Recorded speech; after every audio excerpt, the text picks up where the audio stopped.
People who had an affair while in a relationship. How did it begin? How did it end, and what did you learn? Not me, but my sister was unwittingly the other woman. She found out when they went on vacation, and the wife called her and informed her that he was married with 4 kids. To add to the creep factor, his wife had just recently given birth and he named the child after our younger sister. My grandfather cheated on my grandmother, and tried to name my mom after the other woman. My grandmom found out before my mom was born, though, and so she left him and named my mom after herself. Oh, God. The naming thing is crazy levels of creepy. If I was your sister, his wife or his daughter, I'd be creeped out. When my brother and his wife were having their first child, they asked me for my opinion on the girl names they liked. Of all the names, there was one in particular I did not like, because it was my ex-girlfriend's porn star name. This was a girl I dated for 2 years in college, only to break up with me over the phone. Not too long after the breakup, I checked my email one day and there was a mass email with the title, "Guess whose ex-girlfriend is now in porn?" Anyway, luck would have it they named her after my ex's porn first name. I was the one cheated on. We were engaged to be married. Wedding would have been last weekend. She went away on an internship for the summer, came back, used me as a pack mule all day to help her move in, and then broke up with me. Found out she was dating the other guy about 3 months before she ended things with me. I spent about a year seriously depressed and just wanting to give up. Things are much better now, and in about an hour, I will be going on my first date since Smile. Wish me luck. Edit. The date went really well. We had to make some quick changes on the fly due to hometown hockey team's opening game tonight, but I think in the end it all turned out well. We were both a bit nervous since neither of us had been on a date in a while, but once we got comfortable, things ended up being an enjoyable evening. Thanks for all of the encouragement. It's great to have some. And for those in similar situations, keep your head up. It's rough, and it will stay rough. Part of that person will be with you for a long time, but if I can come out of it, when I was already struggling with depression when I was dumped, I think anyone can. Best of luck to all, and finally thanks to whoever gave me gold. Good luck. I've never met anyone that could top my story. I have enough tormented details, I could easily write a book about it. Let's see how far we can go on the 10,000 limit. I married young. We were high school sweethearts that married a couple of years after I graduated. We had dated for 4 years prior to getting married and had even lost our virginity to each other. We had a very strong emotional bond and a lot going for us in terms of loyalty. All things considered, it wasn't that bad of a deal. I was financially stable with a solid career and always wanted to have my kids young, retire early. Fast forward 13 years, we were living what could be considered the good life for most. We had 3 children who are amazing. I had built an excellent business clearing $250,000 a year, which took a lot of time. My family wanted for nothing: Disney World vacations every year, huge birthday parties, nice cars and house, etc. We even somehow were able to keep our kids very well grounded and not enormous brats. Disaster first struck when my wife started insisting that I start working less from home. I had worked full-time from my home office and helped raise our kids while she was going to different schools, starting her little project businesses. I was a bit of a stay-at-home dad and also the full-time breadwinner. We had been having minor type of arguments, and this seemed like an odd request, but since our youngest was now in school, I thought fine, and obliged. Her first of many affairs was with my best friend. Prior to her affair, this wasn't your run-of-the-mill best friend. I knew him since puberty basically, long before my wife Yvonne. I actually supported him and his wife and kids, and even his parents for most of my adult life. He was kind of a screw-up that couldn't keep a job. But hey, that no fucks given was part of his charm. I was the second to last person to speak to his father when he was on his deathbed, put me in front of his kids including the best friend. Last was his wife, to ask me to take care of the family when he left because he couldn't even trust his own son. I paid for the funeral as well as helping get best friend's mum and sister affairs in order, cars, new housing, etc. To be betrayed by not only your wife for over 13 years, and only soulmate for closer to 16 years, but also your friend that you had literally helped every day of his life was absolutely soul-crushing. There are so many shitty details that I've lost track. One example, when I first suspected these marriage problems, I was taking friend out for beers. I paid, he's a loser, a couple times a week to discuss how I could save things and get her to wake up. When I mentioned to him that I was devastated that she finally admitted she wanted to sleep with other people, it was actually a sly message from my wife to my friend giving him the green light. I am a very logical and reasonable person. I was destroyed inside. I decided that it was a better life for my kids to try and move past this, and so I went to counseling with the wife. It went on for months and months and there never was anything useful, just a lot of denials and blame. The recurring theme was that I worked too much, at most 10 hours a day, while watching our kids. The nagging question of why was difficult to struggle with, and I ended up on a lot of antidepressant medications that were horrible. I eventually committed to staying in the house, putting on a front and never touching that woman again.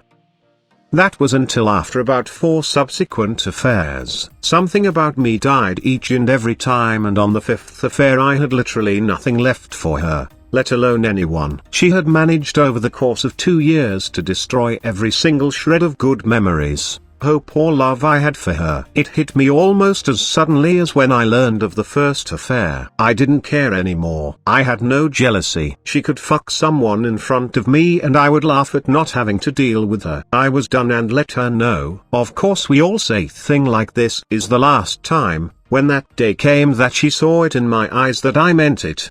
Her world ripped apart. She was so sure of being able to keep her dual life that it was like watching a flower wilt in time-lapse footage. I felt mildly vindicated that I could take something away from her, but mostly just relief, that I was moving that emotional trauma from bleeding to bandaged. Although those wounds may never fully heal, they aren't growing in depth and veracity any longer. This is the moment she broke both mentally and physically. Karma had started to catch up to her medically. Unfortunately, that is just the beginning when you have kids.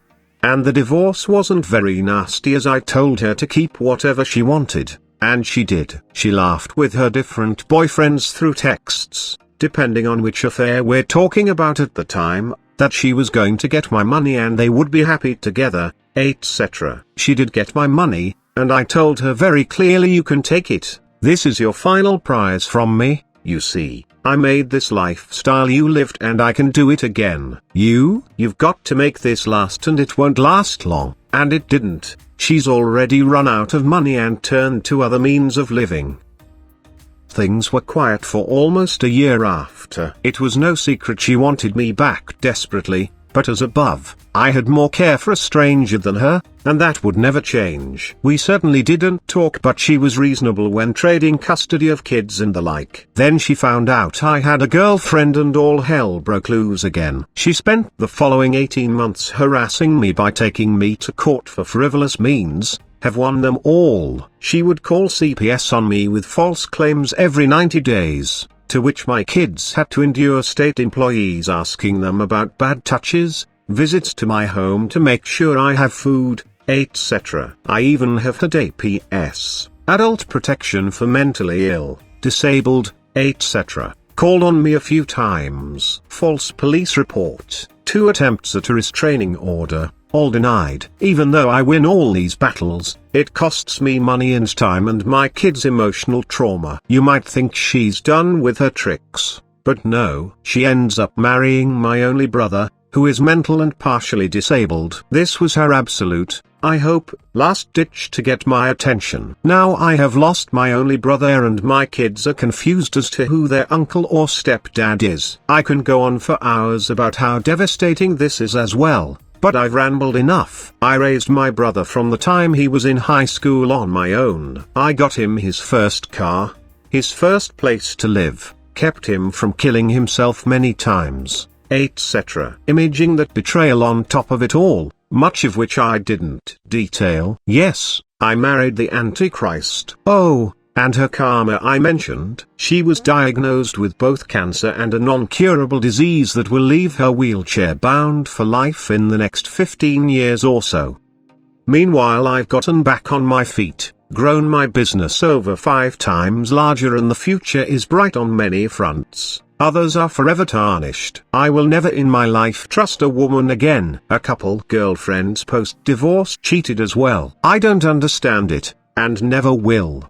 It seems so simple to me to simply break off one relationship before another. I will survive on a human level, but I am devoid of emotion at this point. I walk around still trying to pick up the pieces of my heart from my past, but I don't think I'll ever find them. I consider myself ruined.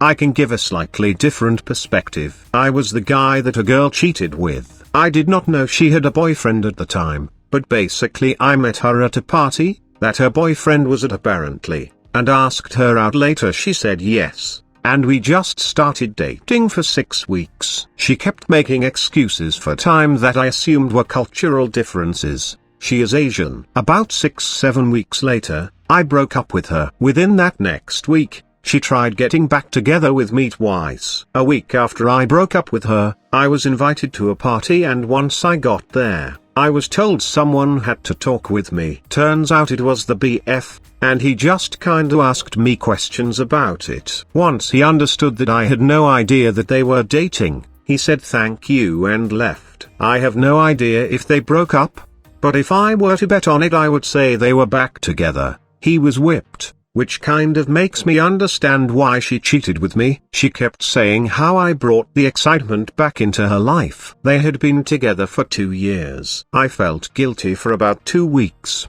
then I moved on. Edit, people have been telling me I should not feel guilty. I agree, consciously, I felt no guilt. However, I tend to run high on the empathy meter, so that's why it stuck for me so long. The guy just looked destroyed when he confronted me. My husband and I were newlyweds, and he wouldn't have sex with me. After months and months of trying to figure out why, he finally told me that he just wasn't attracted to my body. I'm 5'6", fit, and curvy. I was in the best shape of my life on my wedding day. He said that he was into more of a thin runner's body. It broke my heart. He said he married me knowing what I looked like naked, but hoping I would change. Not possible or cool. I loved him with all of my being, so I joined a gym and got a personal trainer. After my sessions were over, he still wasn't into my physique. I then suffered awful depression and anxiety. None of my medications were helping, so I suggested smoking weed. He forbid me from doing that, but I did it anyways behind his back, and it actually helped. I told him about it after 2 weeks of smoking, which led to his complete distrust and disrespect of me. I confided in my dealer quite a bit. We knew each other from high school, and felt so beautiful in his eyes. We kissed one night, but I didn't feel comfortable with cheating. Then one night, my husband stole and hid my pipe, refusing to give it back. We got into a yelling match, he accusing me of giving him no respect, and me responded with a "you don't deserve it." Then he hit me in the face, and I left. I slept with my dealer, and it was amazing. I told husband about it. Then after months of therapy, I left and divorced him.